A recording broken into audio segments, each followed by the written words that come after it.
Number 17، مغربی تعلیم اور سیکولر ماحول سے متاثر ہونا۔ الحاد کا ایک سبب ہے مغربی تعلیم۔ بہت سے نوجوان نسل جو ملحد ہو رہی ہے مغربی تعلیم کی وجہ سے، یا سیکولر ماحول میں جا کر انہوں نے مخلوط نظام تعلیم حاصل کیا۔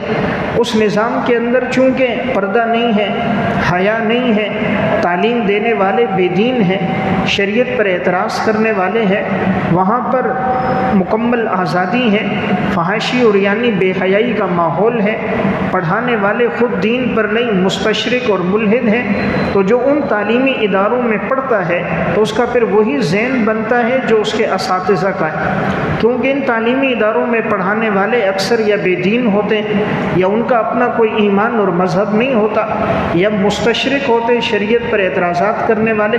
جب کوئی انہی سیکولر اداروں میں پڑھتا ہے، اسی نظام تعلیم کو پڑھتا ہے، اسی ماحول میں رہتا ہے، تو انہی باتوں سے متاثر ہوتا ہے، ایک وقت آتا ہے کہ وہ بھی اپنے دین سے بیزار ہو جاتا ہے۔ نمبر 18، سوشل میڈیا اور انٹرنیٹ کا اثر۔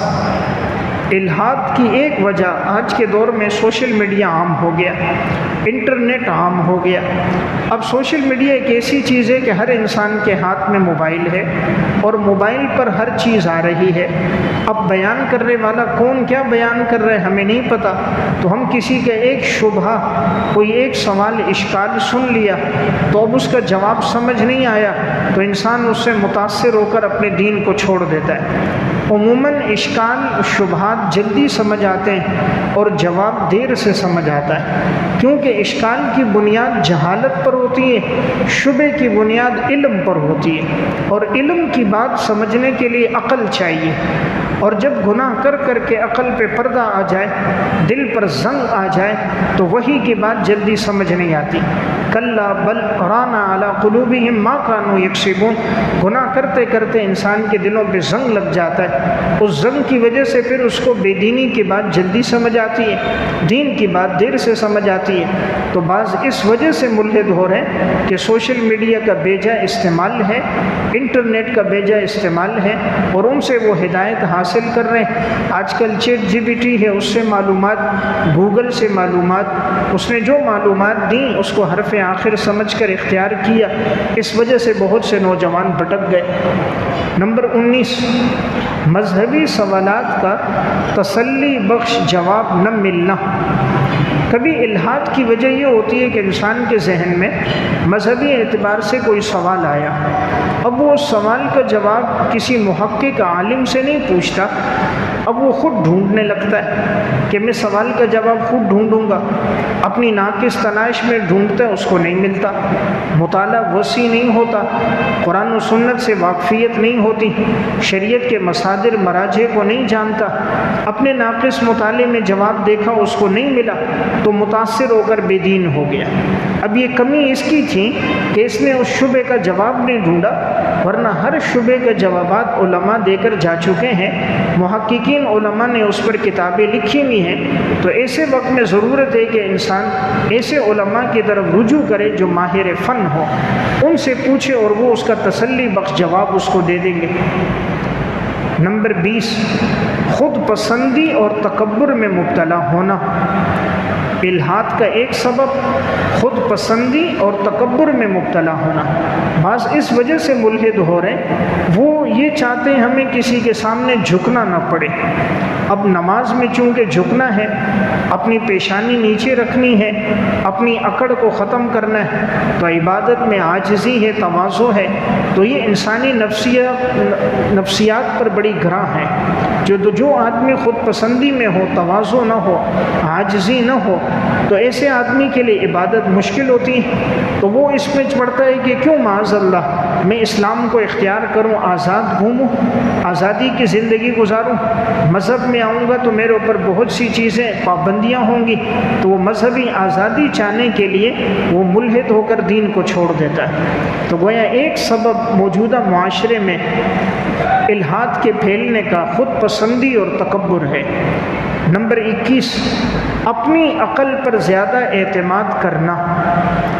ایک سبب الحاد کا اپنی عقل پر زیادہ اعتماد، اس وجہ سے بھی لوگ ملحد ہو رہے ہیں کہ انہیں اپنی عقل پر اعتماد ہے کہ مجھے سمجھ نہیں آ رہا۔ آج آپ کسی کو سمجھاؤ، وہ کہتے میری عقل میں نہیں بات آ رہی، حالانکہ ہماری عقل معیار نہیں، معیار تو اللہ رسول ہے، معیار تو شریعت ہے۔ جب دین ایک بات کہہ دے، ہمیں سمجھ آئے نہ آئے، ہمیں تسلیم کرنا چاہیے۔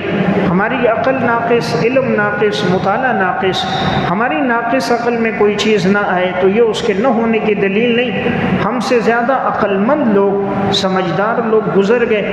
اسلام 1450 سال سے پھیل رہا ہے اور بڑے بڑے عقل مند لوگ، دانا سمجھدار آئے، بزرگ آئے، توکل والے، ایمان والے آئے، دین پر زندگی گزار کے گئے۔ تو جب انہوں نے ان شریعت کے احکامات کو مانا تو وہ ہم سے زیادہ پرہیزگار، عقل والے، فہم والے، سمجھ والے تھے، تو ہمیں بھی سمجھ آئے نہ آئے ہمارا اس پر ایمان ہے۔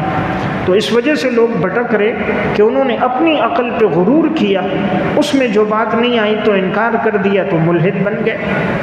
نمبر 22، کسی مذہبی شخص کے غلط رویے کی وجہ سے، الحاد کا ایک سبب کہ کسی مذہبی شخص کا کوئی غلط رویہ تھا، اس کا ذاتی، اس سے انسان نے دیکھا اور وہ شریعت کو چھوڑ بیٹھا۔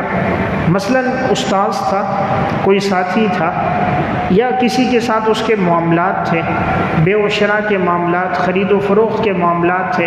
اس نے جب ان کے معاملات دیکھے، اب وہ ان معاملات سے مطمئن نہیں ہوا، یا ان معاملات کو دیکھا، اس کو بظاہر وہ معاملات اچھے نہیں لگے، تو کوئی اس وجہ سے اب دین سے دور ہو گیا، تو یہ اس کی اپنی غلطی ہے، یہاں مذہب کا کوئی اثر نہیں ہے۔ تو وہ اس کی وجہ بنی کہ وہ کسی ایک شخص کو اس نے دیکھا، ایک شخص کے غلط رویے کی وجہ سے دین چھوڑ دیا۔ تو حالانکہ دین کو انسان جب اختیار کرے تو کسی ایک ذاتی آدمی کی وجہ سے، کسی ایک ذاتی فرد میں اگر کوئی بات اور عیب نظر آئے، اس کی وجہ سے انسان کبھی دین کو نہ چھوڑے، مجموعی حیثیت کو سامنے رکھنا چاہیے۔ ہر گروہ میں، ڈاکٹروں میں بھی کوئی ڈاکٹر ایسا نظر آئے گا، انجینئر ہوں اس میں بھی کوئی ایسا فرد نظر آئے گا، تو کسی ایک انسان کی بے دینی کی وجہ سے مذہب کو چھوڑ دینا یہ بہت بڑا نقصان ہے۔ تو بسا اوقات سبب یہ بنتا ہے، ایک آدمی کے رویے کی وجہ سے معاذ اللہ انسان الحاد کی طرف چلا جاتا ہے۔ نمبر 23، مسلسل اعتراضات اور شبہات سنتے رہنا۔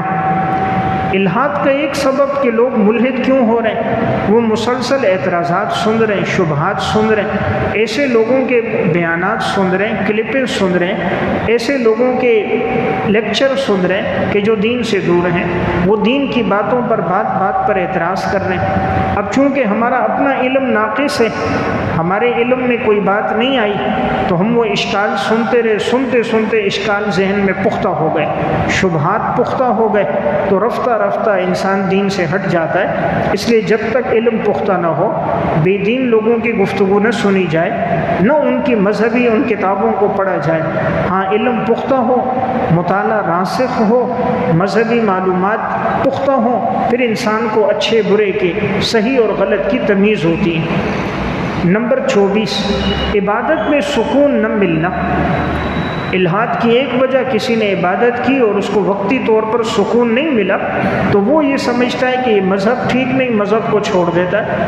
حالانکہ یہ کمی اس کی اپنی ہوتی ہے، اسے جس طرح وضو کرنا چاہیے تھا وضو نہیں کیا، طہارت کا صحیح اہتمام نہیں کیا، نماز میں خشوع خضوع نہیں تھا، اطمینان نہیں تھا، یا روزی اس کے رزق حلال کی نہیں تھی، یا زندگی گناہوں کی تھی، یا گھر کا ماحول اس کے مطابق نہیں تھا، تو اب اگر وہ ایک نماز سے چاہتا ہے مجھے مکمل سکون اطمینان ملے، تو ایسا نہیں ہوتا۔ تو اس لیے کسی ایک عبادت سے اگر سکون نہ ملے، اس عبادت کو چھوڑ دینا، مذہب کو چھوڑ دینا، یہ انسان کی بہت بڑی بے عقلی، کم عقلی اور بدبختی ہے۔ تو یہ سکون تب ہوتا ہے جب عادت بن جاتی ہے، جب رفتہ رفتہ عادت بنے گی تو دین پر چلنا آسان ہوگا، پھر انسان عبادت کرے گا، سکون ملے گا، نہیں کرے گا بے چین ہوگا۔ نبی اکرم صلی اللہ علیہ وسلم فرما رہے ہیں، حضرت بلال سے، بلال آذان دو، ہم نماز پڑھیں تاکہ ہمیں سکون مل جائے۔ آپ فرما رہے ہیں، قرۃ عینی فی الصلاۃ، میری آنکھوں کی ٹھنڈک نماز ہے۔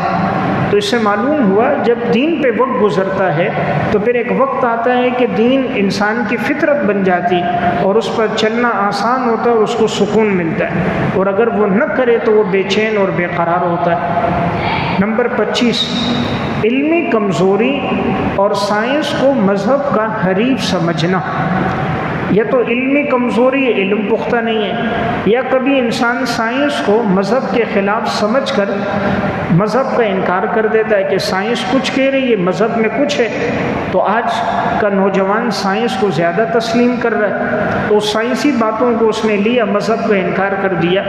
حالانکہ بہت سی سائنسی باتیں ایسی ہیں، جتنی سائنس بڑھتی جاتی ہے مذہب کی باتوں کی تصدیق ہوتی جا رہی۔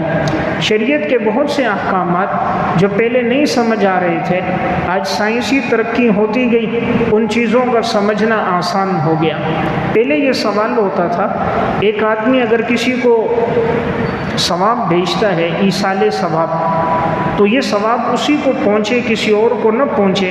پہلے یہ سوال ہوتا تھا یہ کیسے پہنچے گا، کہ مثلا لاکھوں کروڑوں لوگ دنیا سے چلے گئے، میں ثواب بھیجوں اپنے والد صاحب کو، اسی کو پہنچے، کسی اور کو نہ پہنچے۔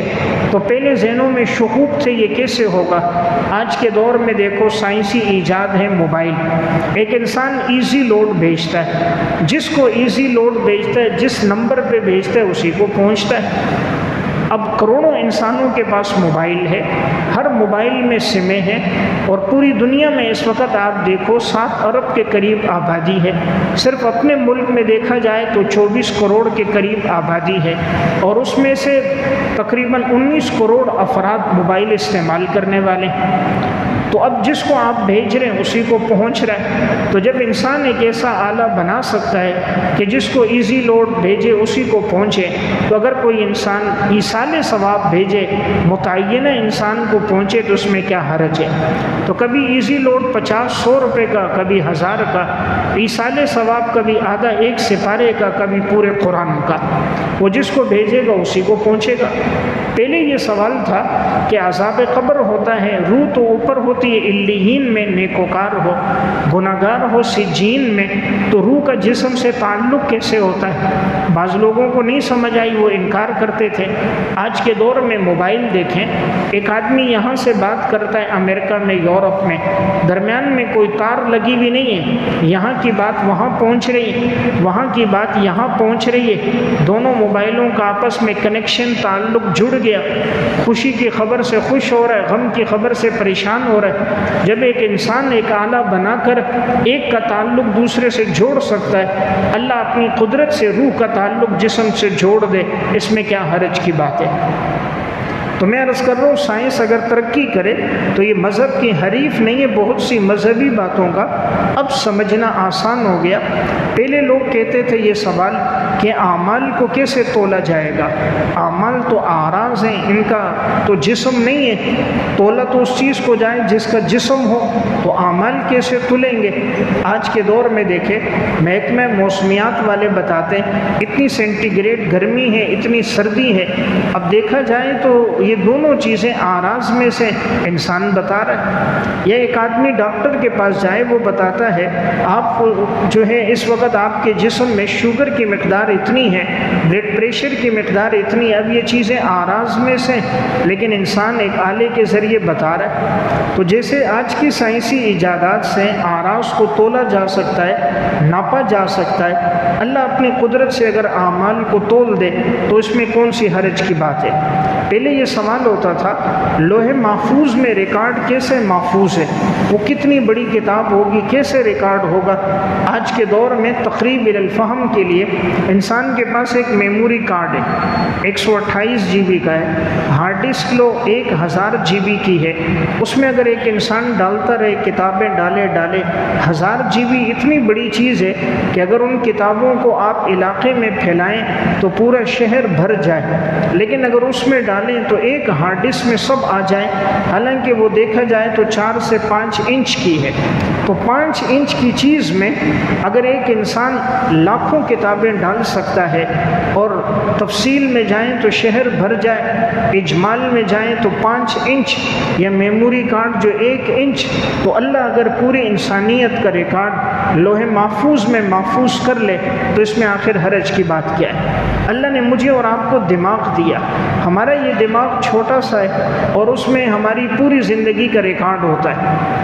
علامہ قاسم نانوتوی رحمہ اللہ کے پاس ایک عیسائی شخص آیا، یہی سوال کرنے لگا، حضرت کہ یہ لوح محفوظ میں جب مکمل ریکارڈ ہے، یہ کتنی بڑی کتاب ہوگی، کیسے اس کو لکھا گیا ہوگا، میری سمجھ میں یہ بات نہیں آ رہی۔ حضرت نے اس کو کہا تیری عمر کتنی ہے؟ اس نے کہا تقریباً 62 سال۔ تو فرمائے تجھے اپنی زندگی کے واقعات یاد ہیں؟ اس نے کہا جی یاد ہیں۔ کہا تو سنا سکتا ہے؟ کہا سنا سکتا ہوں۔ کہا کب سے تجھے اپنی زندگی کے واقعات یاد ہیں؟ اس نے کہا تقریباً 9-10 سال کی عمر سے لے کر اب تک جتنے واقعات ہوئے بنیادی میری زندگی کے تعلیم کے مراحل، تجارت کے مراحل، وہ سب مجھے یاد ہیں۔ حضرت نے کہا اگر تو سنائے، ہم اس کو لکھیں تو کتنی کتابیں بھر جائیں گی؟ اس نے کہا جی 20 رجسٹر بھر جائیں گے، میں ایک ایک واقعہ سناؤں گا، فلاں دن ادھر گیا یہ ہوا، فلاں دن ادھر گیا یہ ہوا، فلاں دن ادھر گیا، سب سناتا رہوں، 20 نہیں سینکڑوں رجسٹر بھر جائیں گے۔ حضرت نے فرمایا دیکھو بھائی، تیری چھوٹی سی میموری ہے عقل، اور اس میں 50 سال کا ریکارڈ موجود ہے کہ اگر تو اس کو لکھوانا چاہے تو تو نے کہا 20 سینکڑوں رجسٹر بھر جائیں گے، تو تفصیل میں جاؤ رجسٹر بھر جائیں، اجمال میں جاؤ تو تیری مختصر سی عقل میں موجود ہے۔ تو اللہ بھی اگر یہ ریکارڈ محفوظ کرے تو کیا حرج کی بات؟ تو میں ایک بات عرض کر رہا ہوں، لوگ اس وجہ سے بعض ملحد ہوئے کہ انہوں نے سائنس کو اسلام کا حریف سمجھا، حالانکہ سائنسی ایجادات کے ذریعے بہت سے احکامات کا اب سمجھنا آسان ہو گیا۔ نبی اکرم صلی اللہ علیہ وسلم کی بہت سی سنتیں آج جدید سائنسی تحقیق میں انہی سنتوں پر وہ لوگ آ گئے جو حضور 1400 سال پہلے بتا کر گئے۔ مستقل ایک کتاب ہے سنت نبوی صلی اللہ علیہ وسلم اور جدید سائنسی تحقیقات، 3 جلدوں میں انور بن اختر کی، کہ جو سائنسی ایجادات آج کروڑوں روپے لگا کر جو یہ آج تحقیق کر رہے ہیں، وہ بات نبی اکرم صلی اللہ علیہ وسلم 1400 سال پہلے وحی اس کے ذریعے بیان کر کے چلے گئے۔ تو میں ایک بات بتا رہا ہوں کہ لوگ ان چیزوں کو دیکھ کر متاثر ہو رہے ہیں، وحی کو نہیں دیکھ رہے، حالانکہ وحی میں ساری باتیں پہلے سے موجود ہیں۔ نمبر 26، فلسفے اور انگریزی لٹریچر کا کردار۔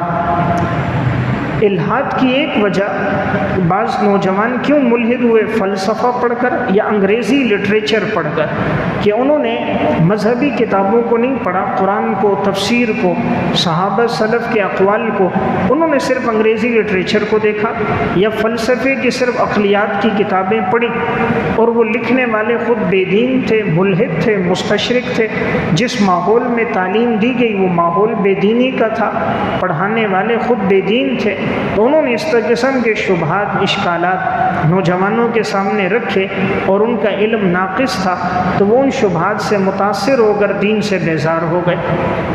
نمبر 27، حوادث عالم کی مادی توجیحات کرنا۔ حوادث عالم، کائنات میں جو کچھ ہو رہا ہے اس کی مادی توجیحات کرنا، اس کو تسلیم کرنا اور اللہ کے وجود کا انکار کر دینا۔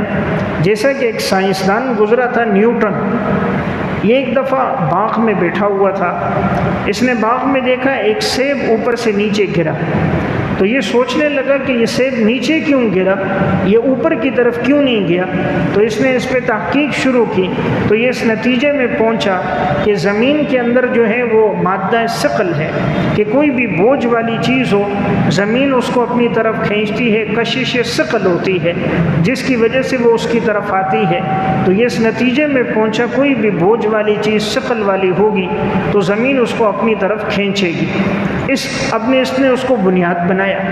حالانکہ اب پیچھے مذہب کی تعلیم یہ تھی کہ کائنات میں جو کچھ ہو رہا ہے اللہ تعالیٰ کے امر سے ہو رہا ہے، اللہ کے حکم سے ہو رہا ہے، تو انہوں نے صرف اس کی مادی توجیحات، ظاہری اسباب ڈھونڈے اور اس کو تسلیم کر کے پیچھے جو بنیاد عقل اور وحی تھی اس کا انکار کر دیا۔ بعد میں آنے والوں نے بھی یہ دیکھا، حالانکہ نہیں سوچا اگر زمین میں سبب ثقل ہے تو یہ کس نے ڈالا؟ یہ اللہ رب العزت نے یہ اس میں کشش رکھی، ورنہ یہی اللہ کی ذات ہے۔ عیسیٰ علیہ السلام کو اللہ نے 7 آسمانوں پر اٹھایا، حالانکہ عیسیٰ علیہ السلام جسم ہے، 7 آسمانوں پر اوپر اللہ نے آسمان پہ عیسیٰ علیہ السلام کو محفوظ رکھا ہے۔ قرب قیامت میں عیسیٰ علیہ السلام دنیا میں تشریف لائیں گے، دجال کو قتل کریں گے، اسلامی نظام کا نفاذ کریں گے۔ نبی اکرم صلی اللہ علیہ وسلم معراج پر گئے، آپ علیہ السلام کا جسم مبارک جسم کے ساتھ گئے۔ تو یہ ضروری نہیں ہے کہ ثقیل چیز نیچے ہی آئے گی، اوپر نہیں جائے گی۔ اللہ رب العزت کی ذات قادر ذات ہے، رب العالمین اگر اپنی قدرت سے کسی کو اوپر لے جائے تو کیا حرج۔ آج انسان نے ایک جہاز ایجاد کیا اور وہ 300 مسافروں کو لے کر ہوا میں اڑ رہا ہے، سامان بھی لے کے جا رہا ہے، ایک جگہ سے دوسری جگہ پہنچا رہا ہے۔ اگر انسان اپنی محنت کے ذریعے ایک آلہ ایجاد کر سکتا ہے، اللہ اپنی قدرت سے انبیاء علیہ السلام کو اگر آسمانوں پہ لے جائے، یہ نبی اکرم صلی اللہ علیہ وسلم کو معراج پہ اللہ رب العزت لے کر گئے، تو آخر اس میں حرج کی کیا بات ہے۔ نمبر 28، ہر عمدہ اور موافق عمل کو محض اتفاق سمجھنا۔ الحاد کی ایک وجہ کوئی بھی اچھا عمل سامنے آیا، موافق عمل آیا، تو لوگ اس کو کہتے ہیں یہ اتفاقی طور پہ ہو گیا، حالانکہ اللہ کے امر سے ہوا اور وہ اس کو اتفاقی کہتے ہیں کہ میں اس کام کے لیے نکلا، اتفاقاً وہ کام ہو گیا، میں یہ چاہ رہا تھا، اتفاقاً یہ ہو گیا۔ حالانکہ ہر کام اتفاق سے نہیں ہوتا، پیچھے کرنے والی ایک اللہ کی ذات ہوتی ہے۔ اللہ رب العزت اس کے لیے اسباب بنا کر اس کام کو اللہ کرتا ہے، لیکن ہمیں کبھی اس کا وہ ظاہری سبب نظر نہیں آتا اور ہم ظاہری سطح کو دیکھ کر فیصلہ کر دیتے ہیں، حالانکہ ہر چیز کے پیچھے ایک سبب اور علت ہے، وہ اللہ رب العزت کی قدرت اور طاقت ہے۔ نمبر 29، بعض احکامات کو خواہشات کے خلاف سمجھ کر انکار کرنا۔ الحاد کی ایک وجہ کہ شریعت کے بہت سے احکامات ہیں جو انسانی خواہشات کے برخلاف ہیں، تو جو آدمی آزادی کی زندگی گزارتا ہے وہ جب دیکھتا ہے کہ مذہب میں خواہشات کے برخلاف ہے تو وہ اس کا انکار کر دیتا ہے۔ اب مثلا شریعت کا حکم ہے کہ سامنے سے کوئی غیر محرم گزرے اپنی نظروں کو جھکا لو، اب یہ انسانی نفس پہ بڑا گراں ہے۔ شریعت کا حکم ہے محنت کرو، تم کماؤ، اپنے مال میں سے غریبوں پہ خرچ کرو، اب یہ نفس پہ بڑا گراں ہے کہ محنت ہم کریں، مزدوری ہم کریں، کمائیں، کمانے کے بعد کسی غیر پر خرچ کریں، نفس پہ گراں۔ سردی کا موسم ہے، ٹھنڈی رات ہے، لحاف میں لیٹا ہوا ہے، اذان کی آواز سن کے نماز کے لیے آتا ہے، اب یہ نفس پہ بڑا گراں ہے کہ یار کیوں گرم کمبل اور گرم رضائی چھوڑ کر ٹھنڈے موسم کی طرف آؤں، لیکن یہی چیز اللہ کے قریب کرتی ہے۔ یعنی خواہشات پہ چلنے سے انسان جہنم کے قریب جاتا ہے، اور جو آدمی اعمال پہ چلتا ہے مشقت والے، وہ اس کو جنت کے قریب کرتی۔ اس لیے قرآن کریم میں اللہ تعالیٰ نے جنت کو 2 چیزوں سے جوڑا، وَأَمَّا مَنْ خَافَ مَقَامَ رَبِّهِ وَنَهَى النَّفْسَ عَنِ الْهَوَىٰ فَإِنَّ الْجَنَّةَ هِيَ الْمَأْوَىٰ، جو اللہ کے سامنے کھڑے ہونے سے ڈرا، اپنے آپ کو خواہشات سے بچایا، یقیناً اس کا ٹھکانہ جنت ہوگا۔ تو بہرحال بعض اس وجہ سے الحاد میں گئے کہ وہ خواہشات کی زندگی چاہتے تھے، آزاد زندگی ہو، کسی چیز سے روک ٹوک نہ ہو، اور شریعت میں تو روک ٹوک ہے کہ یہ چیز حلال ہے، یہ حرام، یہ ناجائز ہے، یہ جائز ہے۔ تو اس لیے جو آزادانہ زندگی چاہتا ہے وہ الحاد کی طرف معاذ اللہ چلا جاتا ہے۔